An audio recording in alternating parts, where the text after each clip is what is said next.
na balita ngayong tanghali. Pangulong Ferdinand Marcos Jr. makikipagpulong kay Chinese President Xi Jinping upang maiwasang lumala ang tensyon sa West Philippine Sea. Pilipinas at Estados Unidos lumagda sa 123 agreement para sa nuclear-related investments. Big-time onion smuggler arestado ayon sa Department of Agriculture. LTFRB magsasagawa ng hiwalay na investigasyon hinggil sa nangyaring pamamaril sa loob ng isang bus sa May Nueva Ecija. Bus company pinadalhan na ng show cause order.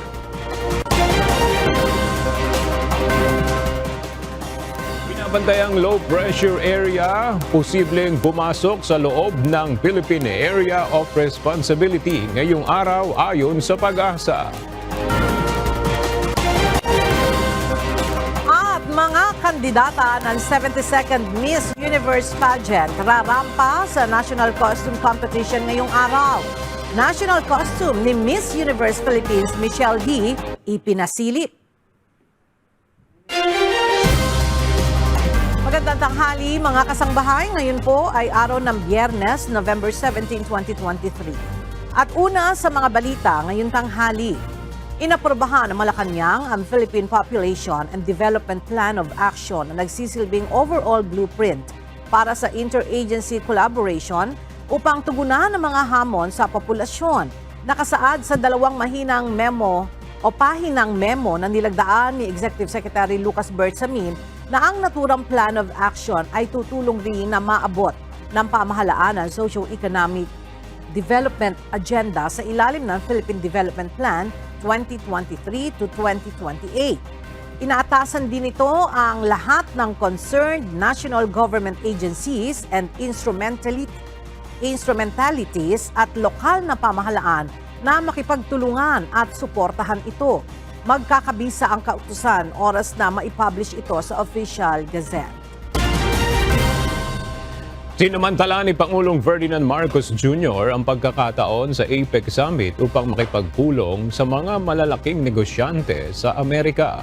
Ilang kasunduan ang nilagdaan sa pagitan ng Pilipinas at US companies na kung maisa sa katuparan ay may malaking pakinabang sa bansa. Narito ang report ni Nel Maribojo.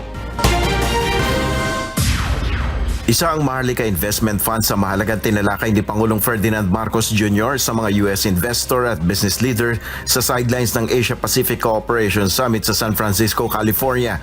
Ayon kay Pangulong Marcos, may natukoy na mga proyekto na maaaring paglagakan ng kauna-unahang Sovereign Wealth Fund ng Pilipinas. Currently, we have identified about 80 potential infrastructure projects that are financeable through that fund, the Maharlika Investment Fund. With a solid reform agenda and unabating growth amid headwinds, the Philippines is ready to take off as a leading investment hub in Asia. Sinaksihan rin ni Pangulong Marcos Jr. ang paglagda sa mga kasunduan para sa mga nagnanais na mamuhunan ng mga malalaking kumpanya mula sa Silicon Valley.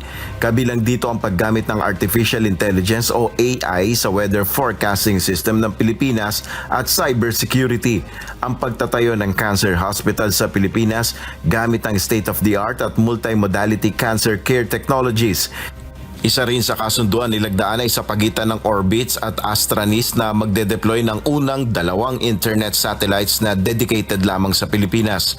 Gayun din ang kasunduan naman ukol sa maaaring pagkunan ng enerhiya sa pamamagitan ng micro-modular reactors. Ayon sa Pangulo, mahalagang hakbang ito upang magkaroon ng matatag na pagkukunan ng supply ng enerhiya ang bansa.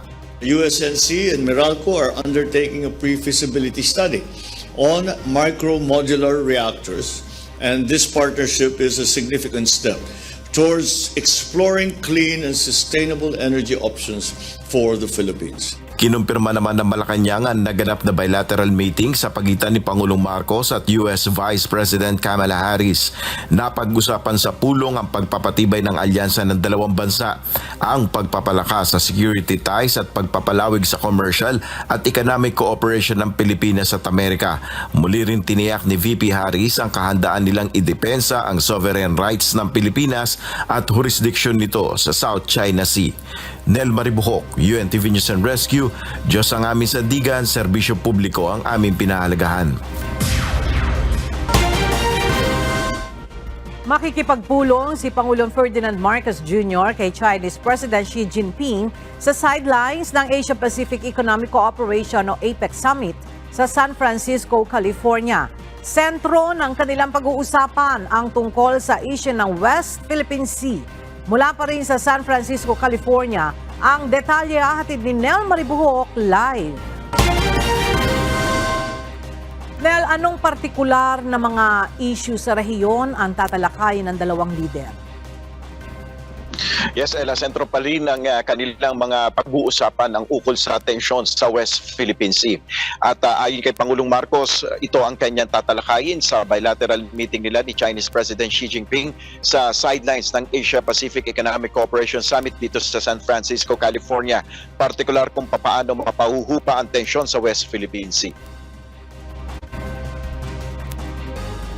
Again, we will get the view of the Chinese president on what we can do to bring down the temperature, to not escalate the situation in the West Philippine Sea. And we will put all of these together so as we will be able to strategize for the near future on what the Philippines' role will be, or what is the proper Philippines role in the West Philippines Sea. Bago ito, nakipagpulong muna si Pangulong Marcos kay United States Vice President Kamala Harris. Ayon sa Pangulo, tinanong siya ni VP Harris kung ano ang assessment ng Pilipinas sa nangyayari sa West Philippine Sea. Anya, patuloy pa rin ang pagsusulong ng bansa para maging mapayapa ang rehiyon. Samantala, nagsimula na rin ngayong araw ang mga pagpupulong sa APEC Summit at tayo ay magbibigay pa ng mga updates ukol sa mga napag-usapan ng APEC leaders ngayong araw. Balik muna sa iyo, Ella. Maraming salamat, Nel Maribuhok. Iginiit ni Foreign Affairs spokesperson Maria Teresita Daza na ang resupply missions ng Pilipinas sa Ayungin Shoal ay lehitimong aktibidad na nakabatay sa international law.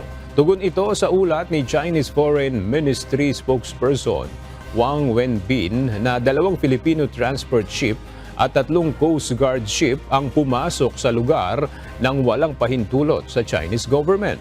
Ayon kay Daza, ang resupply mission at maintenance ng BRP Sierra Madre ay lehitimong aktibidad ng gobyerno ng Pilipinas sa ating teritoryo. Alinsunod sa international law, partikular na ang United Nations Convention on the Law of the Seas o UNCLOS. Hindi sinangayuna ng National Security Council ang kahilingan ng isang grupo na magsagawa ng convoy at civilian mission para sa mga sundalo na nakaistasyon sa Ayungin Shoal. Ayon kay NSC Assistant Director General Jonathan Malaya, bagaman mabuti at maganda ang layunin ng nasabing civilian mission, delikado ito lalo't ikinokonsidera ng hotspot ang Ayungin Shoal bunsod ng mga nakaraang tensyon sa West Philippine Sea. Noong nakaraang buwan, isang koalisyon ng non-government organization ang nag-anunsyo ng planong magsagawa ng donation drive para sa mga sundalo at mangingisda sa may Ayungin Shoal. Imbes na sa Ayungin Shoal, hinihikayat na lamang ng NSC ang mga civic group na magsagawa ng mga ganitong programa sa iba pang mga lugar sa West Philippine Sea gaya ng Pag-asa Island.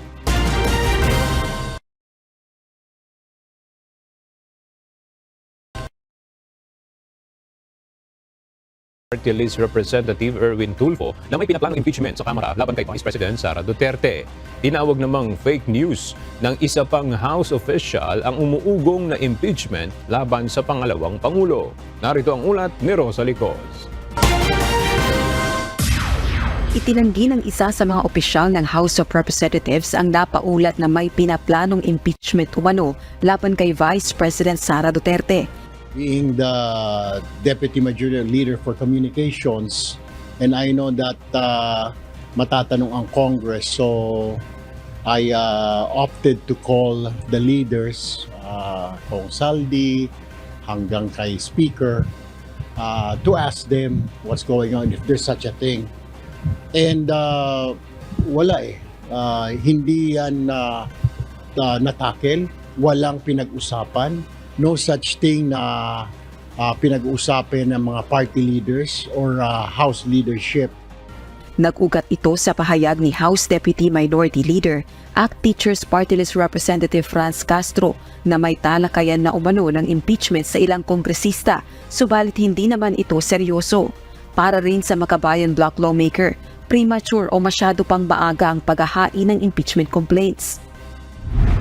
Naniniwala naman si Congressman Tulfo na hindi sapat na batayan ang kontrobersya sa 125 million pesos na halaga ng confidential funds noong 2022 upang mai-impeach ang vice-presidente. It's not enough. Parang hindi, it will not hold water. Hindi siya ganong kalakas na pwede. Siguro baka kung may mga in the future other facts, details, then that will be different, diba? Pero for now kasi wala eh. Kung ano-anong impeachment because of CIF, will that be enough substance? Pang-iintriga namang maituturing para sa House Deputy Majority Leader ang pag-uugnay sa Kamara at kay Speaker Martin Romualdez sa sunod-sunod na nangyayari sa mag-amang dating Pangulong Rodrigo Duterte at VP Sara. Wala anyang kinalaman ng House of Representatives sa grave threat complaints na isinampa ni Representative Castro laban sa dating presidente. At hindi rin anya pinagkakaisahan ng mga kongresista si VP Duterte. There's no such thing, ma'am, as unity against the Vice President, unity behind Speaker Romualdez. I believe that there's unity to move this country forward. Di po ba?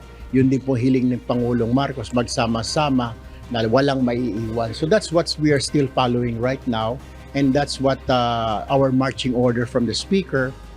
Dagdag pa nito, mayroong mga puwersang pinag-aaway ang kampo ng Speaker at ng mga Duterte. Tinawag namang fake news ni House Majority Leader Manix Dalipe ang napaulat na impeachment plan.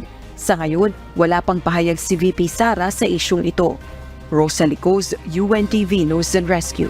Diyos ang aming sandigan, serbisyo publiko ang aming pinahahalagahan. Nagkita na rin sina former Vice President Leni Robredo at dating Senator Leila de Lima sa Naga City matapos makalaya ang dating mambabatas. Pero kahit magkasama sa oposisyon ang dalawa, wala muna sa kanilang napag-usapan ang tungkol sa politika. Narito ang ulat ni Ryan Salatandon. Masaya ang pagkikita ni dating Vice President Leni Robredo at former Senator Leila de Lima sa Naga City. Masayang-masaya ako na kahit napakatagal ng hustisya nangyari din, alam natin na mahabang panahon yung isinakripisyo, maraming nawala na hindi na mababalik, pero finally nakalabas na siya. Ayon sa dalawang key opposition personalities, personal na mga bagay muna ang pinag-usapan nila. Iniwasan talaga umano nila ang isyu ng politika. Wala pa kasi kami pinag-usapan tungkol dyan. We really avoided talking about it at this point. Tinanong niya ako yung mga plano ko. Sabi ko, ayusin ko muna syempre yung buhay ko and then marami akong iaano muna, mga aayusin nga, mga dokumento. Wala kami pinag-usapan na politika. Actually, halos lahat personal.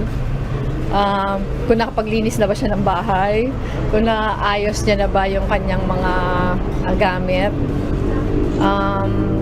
ano yung mga gagawin in the next few days.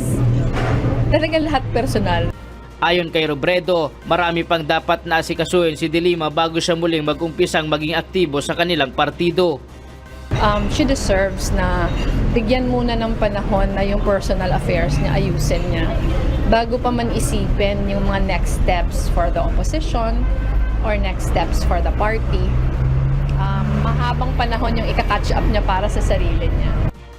Ayon naman sa dating senador, masayang-masaya ang kanyang pakiramdam. Ngayong nakakapaglibot na ulit siya ng Malaya at napupuntahan niya ang kanyang mga kaibigan para makausap at makamusta.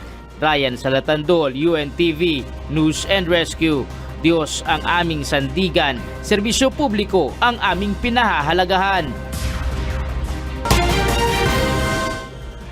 Tuloy-tuloy ang pagtalakay ng Senado sa panukalang budget ng pamahalaan para sa susunod na taon.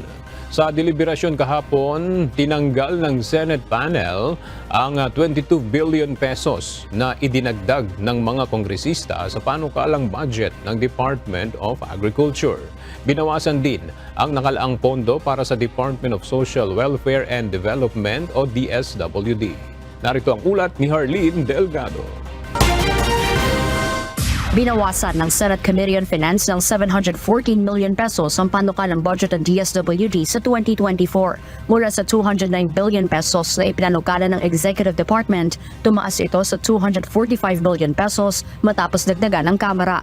Pero ibinaba rin ito sa 244 billion pesos pagdating sa Senado. Paliwanag ni Senator Amy Marcos na siyang dumidepensa sa budget ng ahensya, binawasan na ang pondo para sa Pantawid Pamilya Pilipino Program of 4Ps dahil sa mga graduate na sa programa o di kaya'y na-disqualify na, habang iba na ilagay na sa ibang programa gaya ng Sustainable Livelihood Program. Tinapyas din ng Senate panel ang 22 billion pesos na idinagdag ng Kamara sa panukalang budget ng Department of Agriculture o DA. Ayon kay Senator Cynthia Villar na dumepensa sa budget ng DA kagabi, ibinalik ng komite sa National Expenditure Program level ang budget ng Office of the Secretary matapos hindi umano maipaliwanag kung paano gagamitin ang 20 billion pesos na inilipat ng Kamara sa Agribusiness and Marketing Service Division ng ahensya. Ang dinagdag din na 40 billion pesos ng Kamara para sa National Irrigation Administration, tinanggal din ng Senate panel. Parang yung kanina, yung 20 billion na binigay, tapos wala namang explanation kung saan nila dadalhin yung pera. Kaya ni-remove natin and they have to explain. It's all right to increase their budget, but they have to explain how they will spend it. Nagsasagawa ng marathon deliberations ang Senado para sa 2024 national budget na target maaprubahan ng Senado sa November 27. Jorge Delgado, UNTV News and Rescue. Diyos ang aming sandigan, serbisyo publiko ang aming pinahahalagahan. Arestado ang isang big-time onion smuggler ayon sa pahayag ni Agriculture Secretary Francisco Laurel Jr. Nitong Miyerkules ng hapon ay naaresto ng mga operatiba ng pulis si Jason De Rojas Taculog dahil sa paglabag sa Republic Act 10845 o ang batas na nagdedeklara ng malakihang agricultural smuggling bilang economic sabotage. Ang arrest warrant ay in-issue ni Presiding Judge Edilo Hayag ng Manila Regional Trial Court Branch 26. Wala itong inirekomendang piyansa. Ayon kay Secretary Laurel, ang pagkakaaresto kay Taculog ay umpisa pa lamang sa ginagawang pagtugis ng pamahalaan sa mga smuggler at nananabotahe sa sektor. Ayon sa DA, si Taculog inaresto dahil sa paggamit ng mga peking import permits o shipping documents at hindi pagdedeklara ng tama sa mga kargamento. Kung mapapatunayang guilty, posibleng makulong ng habang buhay at pagmumultahin. Noong December 2022 hanggang January 2023, nakumpiska ng Philippine Coast Guard at BOC ang nasa 78.9 million pesos na halaga ng mga agricultural goods na iligal na ipinasok sa bansa sa pamamagitan ng Manila International Container Port. Nakakonsign ito sa Taculog J International Consumer Goods Trading. May kukonsidera o ang large-scale agricultural smuggling kapag ang kargamento ay hindi bababa ng halaga sa 10 milyong piso ng bigas o kaya'y hindi bababa ng 1 milyong piso kung ito ay asukal, mais, karne ng baboy, poultry, bawang, sibuyas, carrots, isda at gulay. Sa huling bahagi ng 2022 ay sumipa ang presyo ng sibuyas sa halagang 700 pesos kada kilo.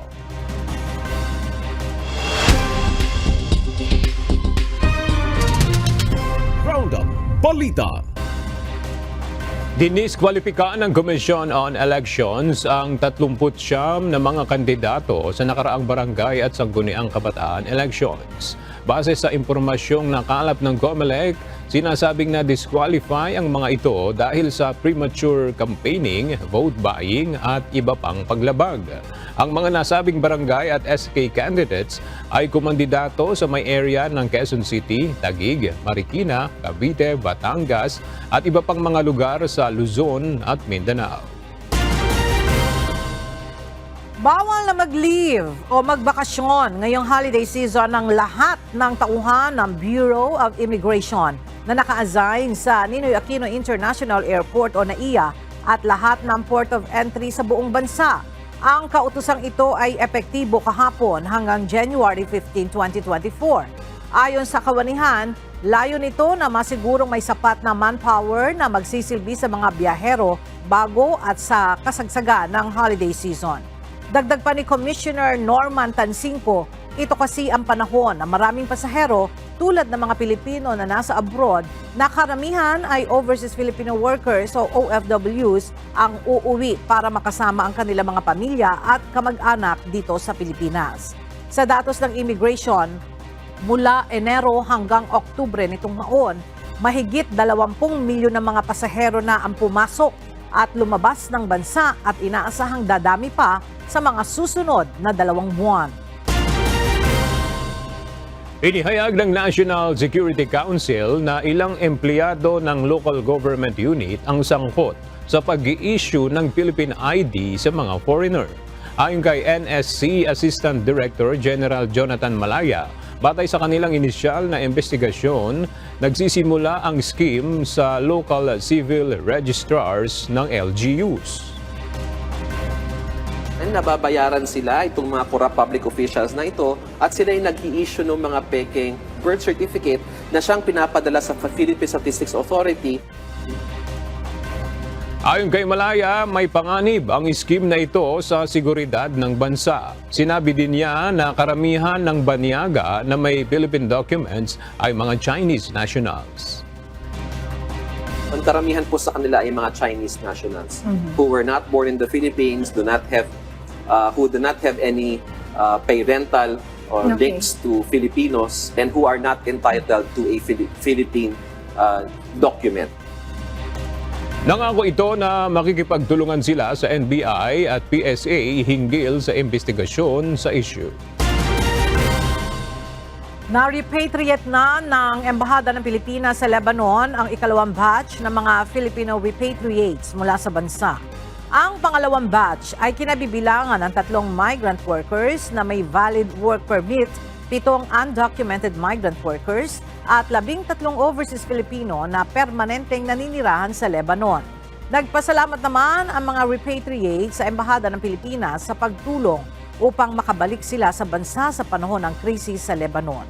Itinaas ng pamahalaan ng Pilipinas sa Alert Level 3 ang Lebanon dahil sa tumitinding tensyon sa southern border ng bansa.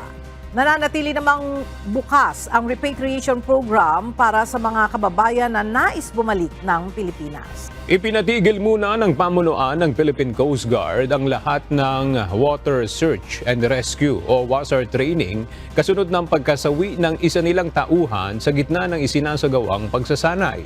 Dahil dito, paiigtingin ng PCG ang kanilang training protocol. At para sa detalye, makibalita tayo kay Ryan Lacanlale live. Ryan, ano yung dahilan ng pagkasawi nitong PCG personnel na kasama doon dito sa WASR training? Aga nalunod ito habang sumasailalim na dito sa Water Search and Rescue Training. Ipinagutos ngayon ni Philippine Coast Guard Commandant Admiral Ronnie Gaban na suspindihin muna ang lahat ng nagpapatuloy na Water Search and Rescue o WASR training na isinasagawa ng PCG. Ito ay pagkatapos masawi ng isang sa kanilang tauhan mula sa Coast Guard District Palawan habang sumasailalim sa WASR training.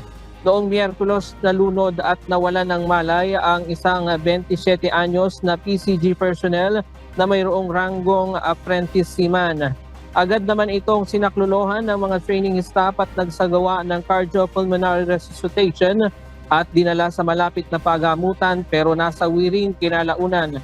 Dahil dito aga, nais reviewin at paigtingin ng PCG ang kanilang training safety protocol para matiyak ang kaligtasan ng kanilang mga tauhan. Ayon kay Gaban, bilang bantay dagat, mahalaga na magkaroon ng sapat na kasanayan ang kanilang mga tauhan sa pagsagip ng buhay sa karagatan. Diyan muna ang latest mula dito sa Maynila. Balik sa iyo, Aga. Maraming salamat, Ryan Lacanlale. Posibleng pumasok ngayong araw sa Philippine Area of Responsibility ang isang low-pressure area. Namataan ito ng Pag-asa kaninang 4 a.m. sa layong 990 km sa silangan ng northeastern Mindanao. Ang buntot nito at ang epekto ng shear line ay magpapaulan sa Bicol Region, Northern Samar, Eastern Samar, Caraga, Davao de Oro, Davao Oriental, Palawan, Basilan, Sulu at Tawi-Tawi. Babala ng Pag-asa, posibleng magdulot ng mga pagbaha at pagguho ng lupa dahil sa lakas ng mga pag-ulan. Samantala ang amihan naman ay magdadala ng mahihinang pag-ulan sa Metro Manila at nalalabing bahagi ng Luzon. Maaliwalas ang panahon sa nalalabing bahagi ng bansa na may papulupulong pag-ulan, pagkidlat at pagkulog. Maaring hindi gumalaw o mayroon pang bahagyang pagbaba ang presyo ng mga produktong petrolyo sa susunod na linggo. Ayon kay Oil Industry Management Bureau Director Rodela Romero, base sa kanilang estimate, kung magkakaroon man ng dagdag ay hindi ito lalagpas sa 50 sentimos. Ang rollback ngayong buwan ay resulta umano ng pagbaba ng demand mula sa major consumers na China at Estados Unidos. Pagbabawalan na rin ng Metropolitan Manila Development Authority o MMDA ang mga marked government vehicles na dumaan sa EDSA busway simula sa Lunes. Tanging mga emergency vehicle at mga sasakyan ng gobyerno na may protocol plate para sa pinakamatataas na opisyal na lamang ang bibigyan ng exemption upang makadaan sa busway. Ang detalye sa ulat ni JP Nunez. Matapos ilabas ng Department of Transportation ang listahan ng mga sasakyan na dapat lamang dumaan sa EDSA busway, ayon sa MMDA mahigpit na nila itong ipatutupad at hindi palalampasin ang hindi exempted sa patakaran. Ayon kay MMDA Acting Chairman Attorney Don Artes, maging ang mga marked government vehicles ay hindi na rin papayagan sa busway simula sa Lunes, November 20. Doon po sa aming mga kasamahan sa pamahalaan, hindi na po pwede ang clearly marked government vehicles sa bus carousel. Ayon sa MMDA, ang mga sasakyan lamang ng gobyerno na papayagan pa rin sa busway ay ang mga may protocol plate mula 1 hanggang 5 o mula sa Presidente hanggang sa Chief Justice ng Supreme Court. Muling nilinaw ng MMDA na hindi kasama ang mga sasakyan o convoy ng mga senador o kongresista sa mga pinapayagan na dumaan sa busway. Gayunman ang mga sasakyan ng pulis at bumbero na marked vehicle ng gobyerno at nasa operasyon ay kasamang papayagan. Sa naunang mga pahayag ng MMDA, pinapayagan ang kahit na anong government vehicle sa EDSA busway basta mayroong pulang plaka. Samantala, humarap na kahapon sa opisina ni Chairman Romando Artes ang dalawang driver na dumaan sa EDSA busway noong Miyerkules na nagpakilalang convoy umano ni Senator Ramon Bong Revilla Jr. Umamin na ang mga ito na hindi nila sakay ang senador at hindi rin nito pagmamay-ari ang sasakyan na kanilang minamaneho. Kaugnay nito, inamin rin ng mga traffic enforcer ng MMDA na nangharang sa convoy na hindi nila talaga nakita na sakay ng sasakyan si Senator Revilla. Anila basta na lamang sila naniwala na sakay nga ng mga ito ang senador. Inisyuhan na ng MMDA ng violation ticket ang dalawang driver na may multang 5,000 pesos para sa first offense. Tumanggi naman ang MMDA na tukuyin ang pagkakakilanlan ng dalawang driver dahil paglabag umano ito sa data privacy law. May data privacy law po nga po tayo na nagpo-protect nitong information na to. In fact, I recall, malinaw naman po yan sa amin. Kaya po ito pong pagsasabi nitong mga pangalan na to ay clearly a violation po nitong data privacy. Ayon kay Chairman Artes, isang kakilala ang nagpaabot sa kanya ng mensahe na kaibigan ng may-ari ng sasakyang naharang ng mga enforcer ng MMDA ang nagsabing haharap ang mga driver sa kanilang opisina. Samantala ipinaliwanag naman ng MMDA na maaaring may nalabag talagang protocol sa exemption sa EDSA busway si retired Colonel Bong Nebriha. Po, yung isa sa violation ni Colonel Bong, wala naman po tayong definite na policy na nagsasabi na pag may sakay na VIP ay kailangan palagpasin. Consistent naman po tayo sa ating pronouncements at sa ating implementasyon supposedly na outside ng listahan ng DOTR, wala pong other exception. JP Nunez, UNTV, News and Rescue. Diyos ang aming sandigan, serbisyo publiko ang aming pinahahalagahan.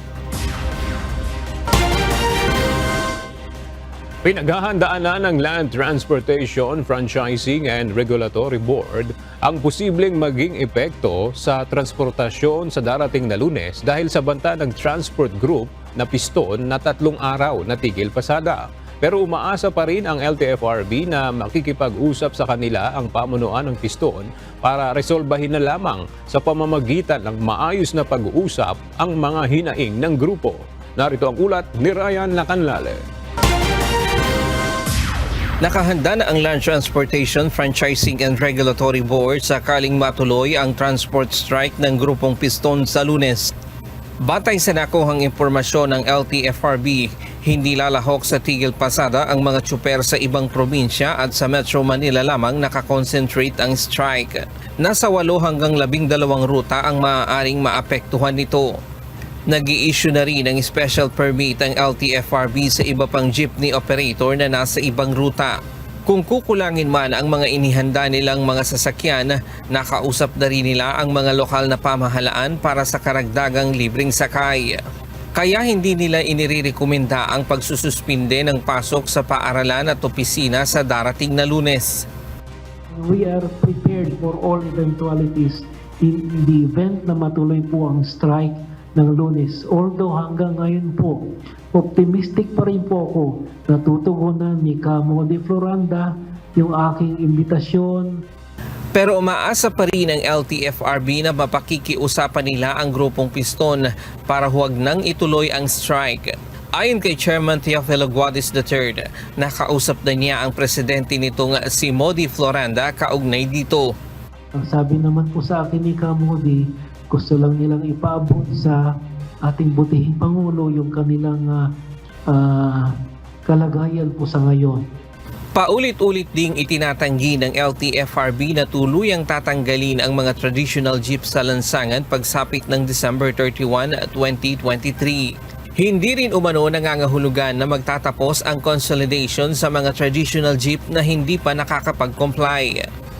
Ang hinihiling lang po sana namin sa kanila ay mag-consolidate po sila o bumuo sila ng isang kooperatiba o isang korporasyon by December 31 po. Dahil base po sa pag-aaral ng ating pamahalan po, para magkaroon ho ng isang effective na modernization program, dapat po ay meron ho kayong isang consolidated unit po. Ibig sabihin, sama-sama po sa isang rota ang mga driver at ang mga operator para po mas efficient po yung delivery ng public service. Ang inihingi ng LTFRB sa piston at iba pang mga transport group na hindi pa nakakapag-consolidate ay magpasa ng substantial compliance bago matapos ang Disyembre. Ang hinihingi lang po namin sa kanila ay yung tinatawag na substantial compliance. Ibig sabihin, pag kayo po ay nag-file at compliance na po kayo, kahit hindi pa po tapos, ay considered na po kayong consolidated. Kaya po, pwede po kayong tumakbo ng inyong ruta. Kung matutuloy ang transport strike sa Lunes, hindi lamang ang mga makikilahok na tsuper ang maaapektuhan, kundi maging ang libu-libong commuters, kaya umaasa ang LTFRB na pakikinggan ng grupo ang panawagan na huwag nang ituloy ang tigil pasada. Ryan Lacanlale, UNTV News and Rescue. Diyos ang aming sandigan, serbisyo publiko ang aming pinahahalagahan. Hindi mo na magpapatawag ng hearing para sa isinusulong na fare increase ang Land Transportation Franchising and Regulatory Board ayon kay LTFRB Chairman Teofilo Guadis III. Ang tinutukoy na fare increase ay ang 5 peso fare hike petition na isinumite ng 3 transport group noong Agosto. Ayon kay Chairman Guadis, hihintayin ang ahensya hanggang Disyembre na ma-stabilize ang taas babang presyo ng langis bago mag-set ng hearing. Dagdag ni Guadis, kung magtatakda ng hearing ngayon at pagkatapos ay tataas at bababa muli ang halaga ng langis, ay hindi nila matutugunan kung magkano talaga ang dapat itaas sa pamasahe. Sinabi rin ni Guadis na planong ipagpatuloy ng LTFRB ang public hearing sa proposed fare hike sa Disyembre at bumuo ng resolusyon pagkatapos ng 1 buwan.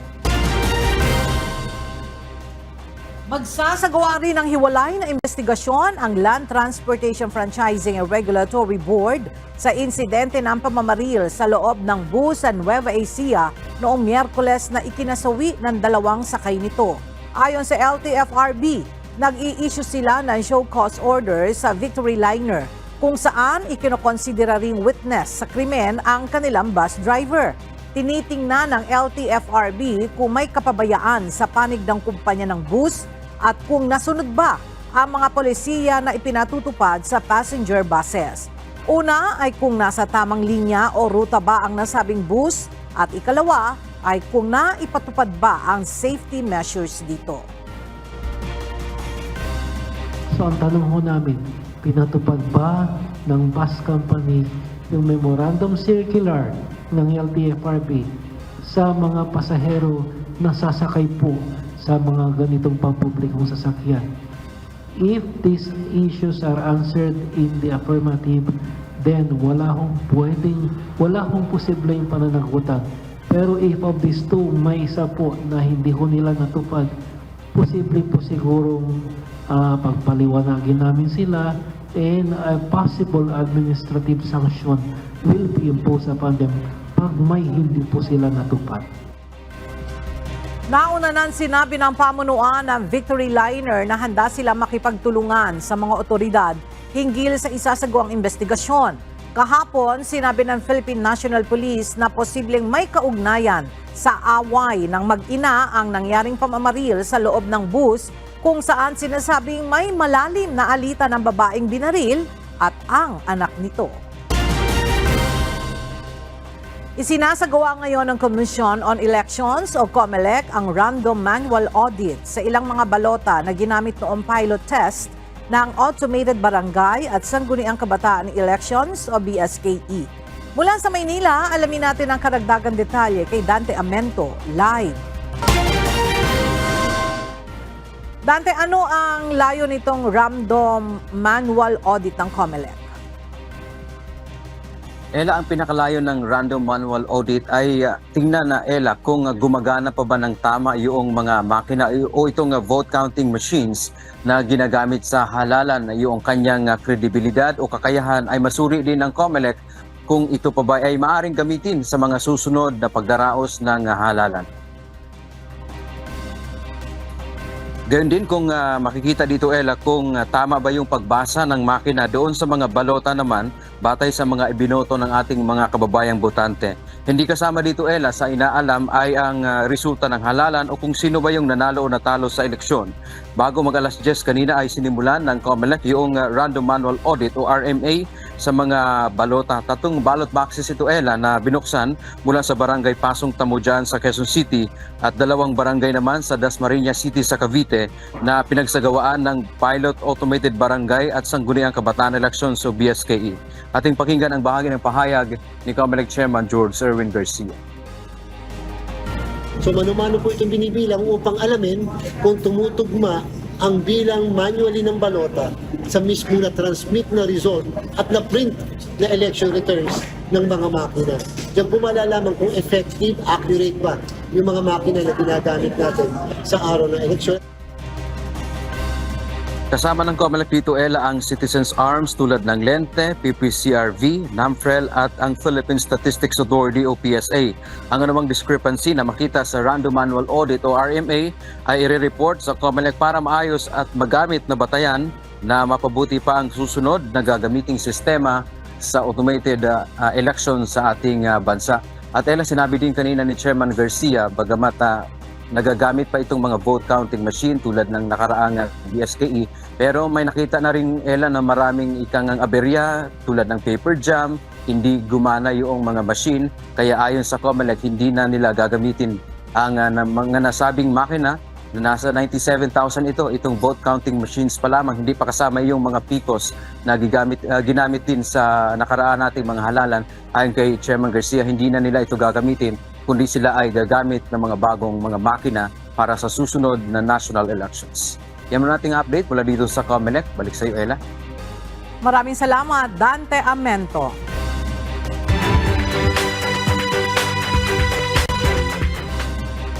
Good news sa ating mga kababayan sa Cordillera Administrative Region dahil simula sa darating December 5 ay magiging 439 pesos na ang arawang sahod ng mga manggagawa sa pribadong sektor sa rehiyon. At mula sa Baguio City, makibalita tayo kay Grace Flores, live. Yes, Grace, magandang tanghali sa iyo. Yes, Ella, magandang tanghali. Kinumpirma nga ng Department of Labor and Employment o DOLE Central Office at National Wages and Productivity Commission na isinumiti na ng Regional Tripartite Wages and Productivity Board Cordillera ang Wage Order Number CAR 22 na nag-uutos ng 30 karagdagang bayad sa minimum wage rate sa Cordillera Region. Ayon sa Wage Board, aplikado ito sa lahat ng minimum wage earners ng pribadong sektor sa nasasakop ng rehiyon maging anumang posisyon, designation o status ang pamamaraan sa pagbabayad ng kanilang sahod. Samantala, madadagdagan naman ng 400 ang buwan ng sahod ng mga household helpers sa rehiyon kaya magiging 4,900 na sa pamamagitan ng Wage Order Number RB CAR DW05. Nakatagdang mailathala sa November 19 ang wage order bago maipatupad pagkatapos ng 15 days.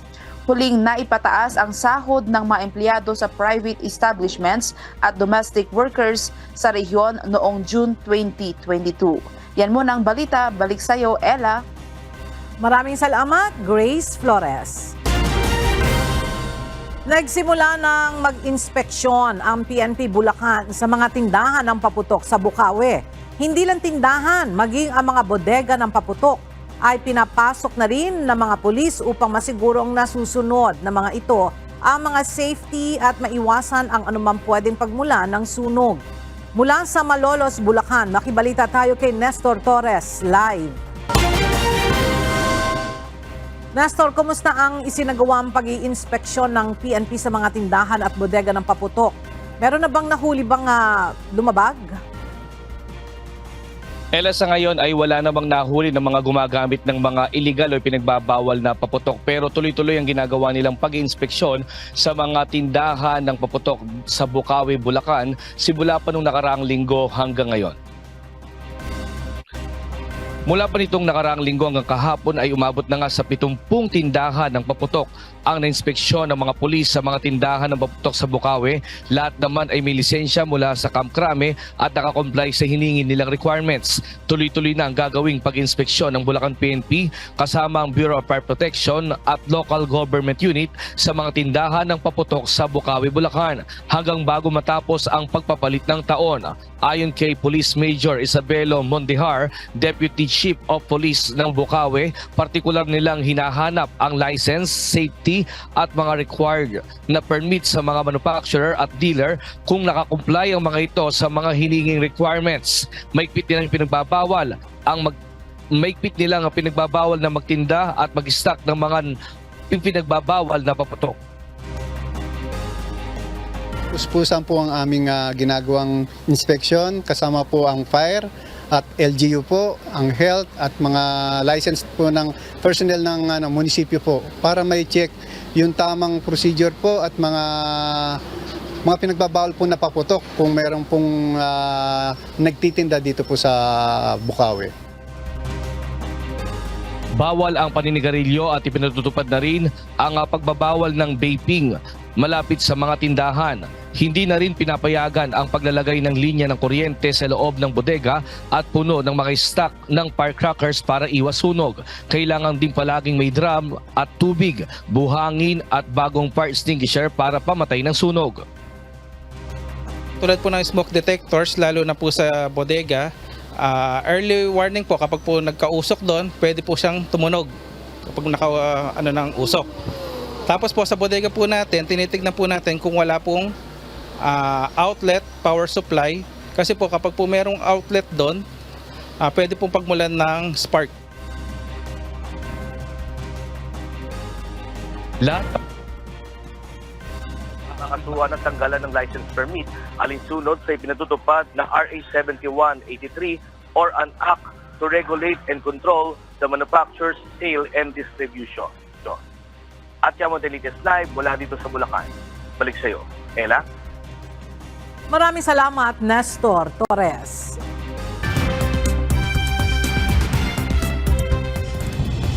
Iginiit ng United Nations Human Rights Chief ang mga aligasyon ng seryosong paglabag sa karapatang pantao sa Israel-Hamas war. Ayon kay Volker Turk, kinakailangang imbestigahan at papanagutin ang mga nasa likod ng seryosong paglabag sa international humanitarian law. Hindi tinukoy ng UN High Commissioner for Human Rights ang Israel o Hamas. Gayunman, ginawa nito ang pahayag kasunod ng pagbisita sa Middle East noong nakalipas na linggo kung saan nagbabala ito hinggil sa war crimes ng magkabilang panig at libu-libong tao na ang nasawi. I am taking sides.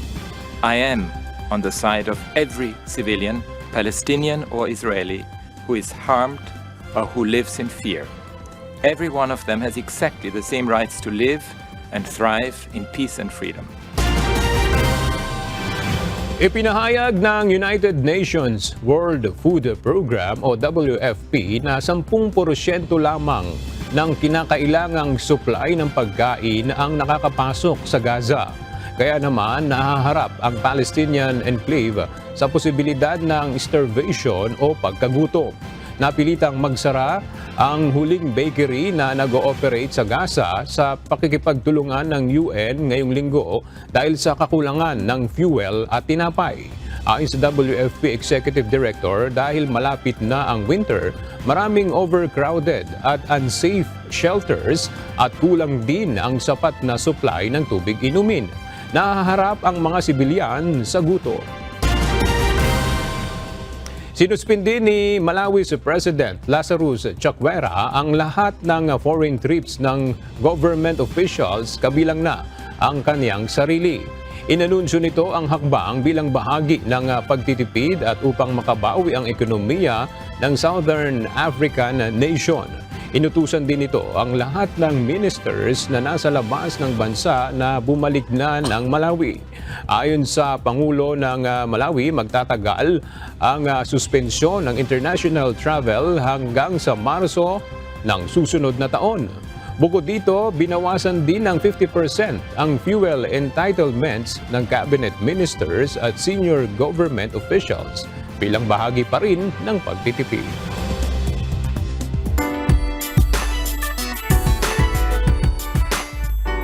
Nasilip na ng pambato ng Pilipinas sa 72nd Miss Universe pageant ang national costume na kanyang irarampa sa National Costume Competition na gaganapin ngayong araw.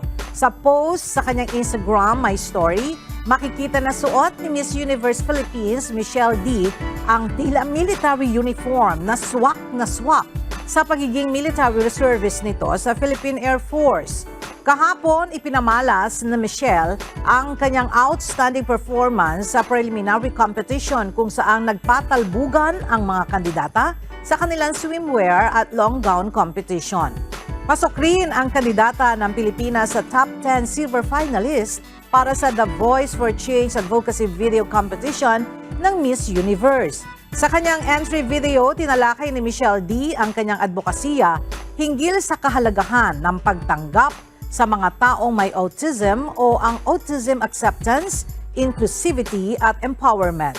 Sa November 18 na ang inaabangang coronation night ng prestihiyosong 72nd Miss Universe pageant na gaganapin sa El Salvador kung saan kokoronan ang tatanghaling Miss Universe 2023. At sa ating pong iiwang mga salita ng Diyos na ating sandigan mula sa Aklat ng Mateo, Kapitulo 7, versikulo 26 na nagsasabi, "At ang bawat dumirinig ng aking mga salitang ito at hindi ginaganap ay matutulad sa isang taong mangmang na itinayo ang kanyang bahay sa buhanginan."